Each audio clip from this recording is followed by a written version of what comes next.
కాలువను ఆక్రమించి అపార్ట్మెంట్ నిర్మించి తమను ఇబ్బందులకు గురి చేస్తున్నారని తిరుపతిలోని ఐఎస్ మహల్ ప్రాంత వాసులు ఆందోళన వ్యక్తం చేశారు. తిరుపతి ఐఎస్ మహల్ పరిసర ప్రాంతాల స్థానికులు మాట్లాడుతూ ఐఎస్ మహల్ స్థలంలో సిపిఆర్ అపార్ట్మెంట్స్ నిర్మించారని, అయితే వారు తమ కాంపౌండ్ నుంచి 3 అడుగులు ముందరికి వచ్చి పార్కింగ్ ఏర్పాటు చేస్తామని చెబుతున్నారని, కాలువను ఆక్రమించి అపార్ట్మెంట్ నిర్మించిన అధికారులు స్పందించలేదని వాపోయారు. ఇందుకోసం ప్రజలకు ఉపయోగపడే త్రాగునీటి బోరును కూడా తొలగించడానికి వారు ప్రయత్నిస్తూ ఉంటే తాము అడ్డుకున్నామని స్థానికులు తెలియజేశారు.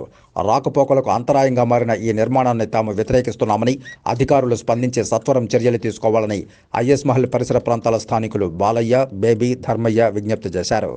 ఇక్కడ కాంపౌండ్ నుంచి 3 అడుగులు రోడ్డు మీదకి వచ్చి మేము పార్క్ పెడతాము ఇక్కడ అని అంటారు. కానీ ఇక్కడ ఐస్ మహల్ థియేటర్ ముందు నుంచి అపార్ట్మెంట్ దాకా కాలువ ఉండింది.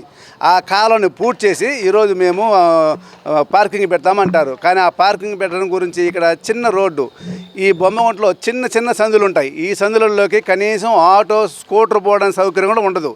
ఆడ నివసించే వాళ్ళు ఇక్కడ బండ్లు పెట్టుకొని భోజనం భోంచేసి తర్వాత వాళ్ళ బతుకులకు వాళ్ళు వెళ్తారు. అలాంటిది వాళ్ళు 3 అడుగులు ఆక్యుపై చేసి రోడ్డు మీదకి వచ్చిన తర్వాత బండ్లు రోడ్డు మీదకి వస్తే రోడ్డు చాలా చిన్నదైపోతుంది.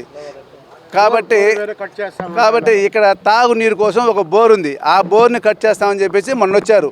ఇంకా మేము ఇక్కడ స్థానికులుగా అయ్యా దీంట్లో నీళ్లు ఉంటాయి, తాగే నీళ్లు మాకు అవసరం వస్తుంది, దీన్ని బోర్ తీయబాకండి అంటే ప్రస్తుతానికైతే ఆగినారు.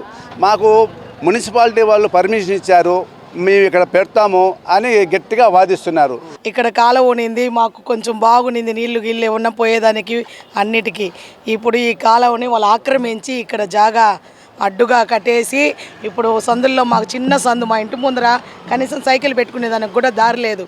మేమేదో బండి ఆడ పెట్టుకుంటాం, మా ఆయన ఏదో ఆటో తోలుకుంటాడు, వచ్చి బండి ఆడ పెట్టేసి తినేసి భోజనం చేసుకొని పోతాడు, మళ్ళీ నైట్ వచ్చి ఇక్కడ బండి పెట్టుకుంటాం. ఇప్పుడు మాకు ఆ బండి పెట్టుకునేదానికి లేదు. మీరు ఇక్కడ కట్టేస్తే మీరు ఇక్కడ బండ్లు కూడా పెట్టకూడదు, ఇక్కడ మీకు ఏమీ లేదు, ఈ దారిలో మేము వేరు పెట్టకూడదు, మీరు ఏదన్నా ఉంటే ఆ పక్క మాట్లాడుకోండి, మున్సిపాలిటీ వాళ్ళతో మాట్లాడుకోండి, మాకేం సంబంధం లేదని చెప్తున్నారు. ఇప్పుడు మాకు మున్సిపాలిటీ వాళ్ళు మాకు రాసిచ్చారు, మేము పెట్టుకోవచ్చు అని కూడా లోపల ఉండే అతను చెప్పాడు మాకు.